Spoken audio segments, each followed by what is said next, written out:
In this video, I'm going to show you how to edit text in Sejda PDF. Now you could do this on their website or in their desktop app as well. It's pretty much the same thing, so it's very simple either way. Let me show you how to do this. So first you have to go to all tools up top over here, and then where it says recent, usually it's going to say edit. If it doesn't, go to edit over here under edit and sign.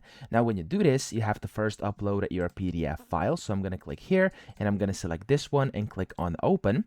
There we go. Now it's going to open up the PDF file, which you can now edit. And up top, there's going to be a bunch of different options. And if you want to edit text, click on text over here. And it's going to allow you to basically hover over existing text already. You can click on it. And as you can see here, you can go ahead and start typing in here. For example, if I type in hello like this, it's working. You can go and delete things. You could go and change different text, etc. Completely up to you. And of course, you could also change it like over here. As you can see, you can change it. You can make it be bold. You can make it like different font family. For example, if you wanted to change a font, for example, into Enter here, there we go, you can do that as well. You can change the colors, the links, stuff like that. So anything can be possible in here. Now, just when you're done, make sure you don't forget to click on Apply Changes down here at the bottom, and that's going to allow you to basically get your document edited. So that's it. I hope this video helped you out. If it did, please subscribe to the channel and help me out as well.